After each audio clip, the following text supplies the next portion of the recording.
Come on up. Come on, Dad, we won't wait. We won't wait.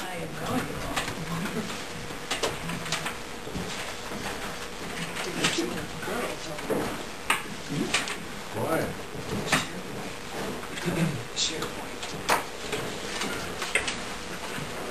Hi. How are you? Good. Okay. Well, I'm sure you've received a letter from New Opportunities with the funding. I'm here just to report on the $9,000 that you guys have funded us for the past few years. I'm going to let Jane do the majority of the talking. She eats, sleeps, and breathes this program, but it's pretty amazing what she's done in this county. So we are asking for the $9,000 again this year. So with that in mind, go for it. Okay. We wanted to give you an update of how things have been going. Currently, when I typed this up at 98 matches, we now have 99. We signed up a mentor and a child last week. That includes the community-based program, and this year, Eastside Community School District joined and started a peer-to-peer mentoring program. So now we can proudly say that every school district in the county is doing a peer-to-peer mentoring program. So we're really, really excited about that. And they are full with what we wanted for numbers. Actually, I have a few more than what we wanted. Shaler is full with their numbers. They have, oh gosh, I think we have 15 kids on the waiting list in Shaler, but their transportation only allows them to bring 16 kids up to the program. So we have to cut back with them a little bit this year. Odeboldt kicked off a junior peer-to-peer program, and then we worked with their high school as well. So we're really, really excited about all of the schools being involved this year as well. Our partnerships are still really, really strong. Iowa State University Extension works with us. The Lions Club in Wall Lake is just an endless partner that helps us with fundraising, helps us with events, tries to help us gain mentors. They were really excited to have the Eastside school-based program going. That's an area that they wanted to be involved in if need be. And then this year we picked up a supporter with the Sac City Library, and we started what's called an Explorers program. And we're experimenting with it this year in Sac City, and hope to, throughout the county, hope to do that program in different cities in the county. But the kids meet with their parents once a month, and we go explore different parts of our own community so they can learn the free and educational opportunities available to them right here in their own community. So that's been really nice. The librarian then talks with them about where they can find information about those types of things, like the history of the city. Or we went to Hagee Park, and she talked with them where they can go into the library then and find out about more exercising and snowshoeing and those kinds of things. And then they come back and they get a book, and then they get a snack and things. So we're excited about that. The sheriff is going to have 2 of the kids from the program go to the YMCA camp again. And Crop Production Services is another group that's been really, really supportive this year. And they've offered a gift for every child for the mentoring program for our banquet that's coming up. They gave us a few funds to put towards the zoo trip that we'd like to do and such, so they've been great. And then we also have been working with the Eastside School to offer again a Love and Logic parenting class in the county, and that is starting February 2nd. And we run 5 classes up until the end of the school year. So we're excited about that starting. Let's see. We've had miscellaneous donors that have very specific needs. They want to provide games for the school programs, or they want to help with the zoo trip, or they want us to fund the banquet with those things. So that's been really nice to be able to do those kinds of activities. Then we continue to go to our monthly meetings and quarterly meetings. I'm on the 2nd year of the provider board in the Des Moines with the certifying group for mentoring programs, and this year I took on the chair of being the advocacy committee person, so trying to advocate for mentoring through the state of Iowa. So we'll be headed down there at the end of the month for Day on the Hill, and trying to talk to everybody about the importance of mentoring in the state. We'll be presenting a check to the governor talking about the value of all of the money that is donated through volunteerism with mentoring in the state, and with all the volunteers and the hours and all the work the community's done to add all of that up, it's over $4 million in the state of Iowa. So we're excited about that, to be able to let them know about that. We continue to do our Change for a Child campaign to help with activities. Our group activities are going well. I wanted to give you just a few success stories. The Shaler Crestland Schools Program and myself received a Governor's Award last year for the program, and we were excited about that, to be nominated, just showing some outstanding work by those kids up in that program with the other children. I talk to the parents and kids on a very regular basis, and in the community program, I just had lots and lots of parents talking about the importance of the mentors in their life and how the kids are turning around and being more confident, and they're seeing more reading going on, and their grades are improving. So we're really happy with how that's going now that we're in our third year of the program. Audible, we did a redesign of that program, and they're really excited about that. And we just found out yesterday that they've included us in a grant to hopefully expand their mentoring program a little bit too, just to help with the minimal cost. And then the East Back School, again, we are really happy that that program kicked off.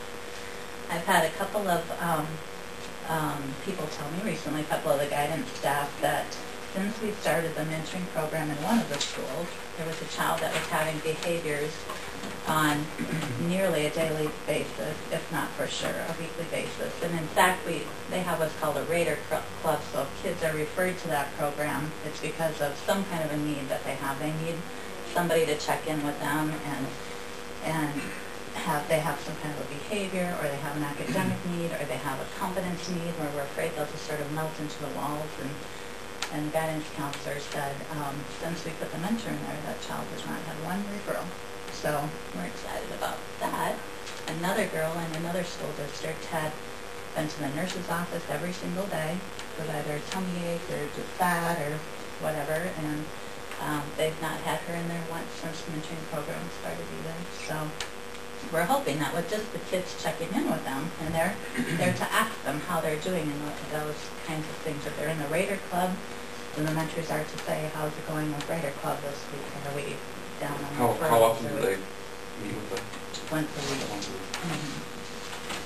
And they each have, they've developed a tub in each of their locations, and so the teachers know that if they have work that the kids need to do with their mentor, the teachers can go put that work in there, and the mentors know to check that and work on that. So, or the guidance staff will tell them to work on some kind of a specific skill or whatever. So we're hoping that with the mentors in there, that those Raider Club referrals will start going down, and we'll see some improvements in the schools.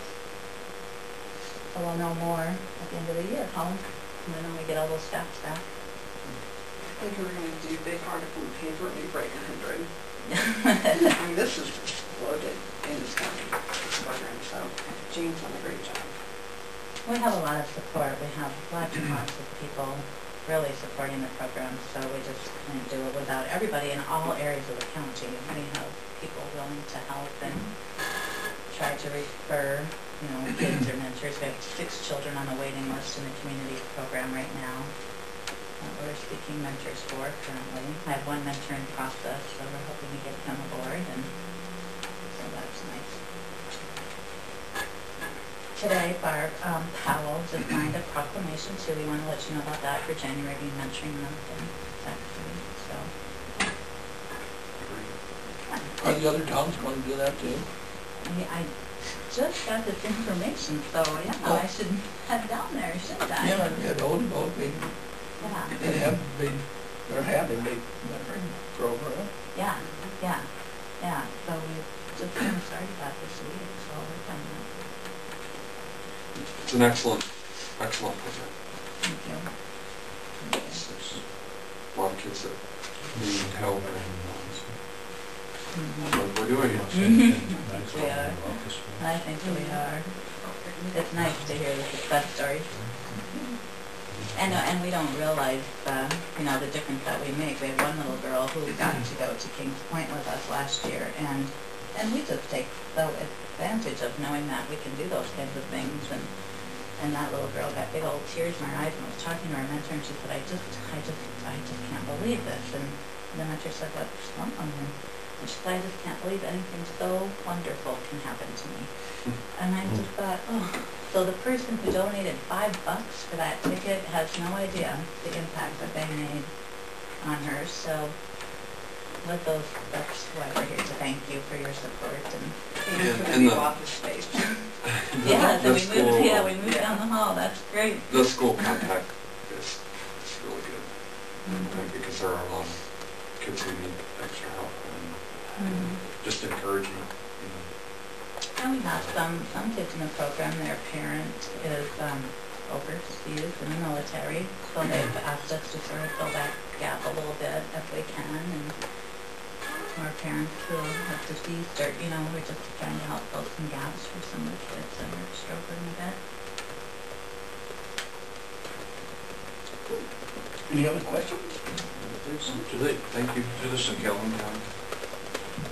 I'm not aware of a program. CFR does have the mentoring grants in Calhoun County, but as far as Lake City goes, I know they've really struggled with getting kids on board, so it's not through New Opportunities. My daughter's a guidance counselor. Oh, really? She does her first year. That'd be nice. We've had some referrals from that area. I mean, we can talk with her and let her know what the school program looks like, and, you know, if she's interested. You said CFR? Community Family Resources. It's Out a treatment center. Fort Dodge. Yeah. And I can check on that too, Dean, and see if they still have that.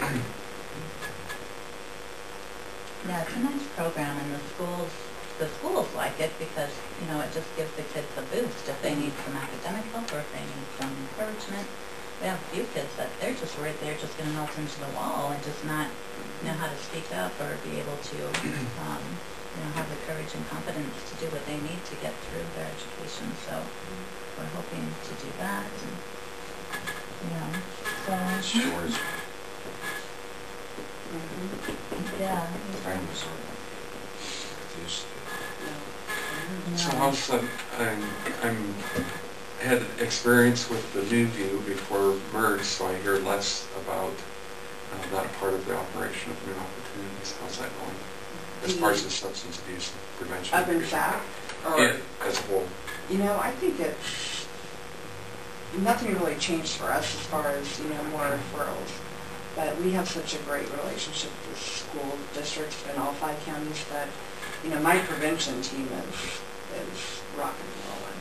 And as far as treatment goes, they're, I guess, doing okay. I don't really get into Murray's business too much, but And that's we see less specifics now that, you know, that it's all gone together, whereas we were seeing, you know, a lot as New View alone we would see.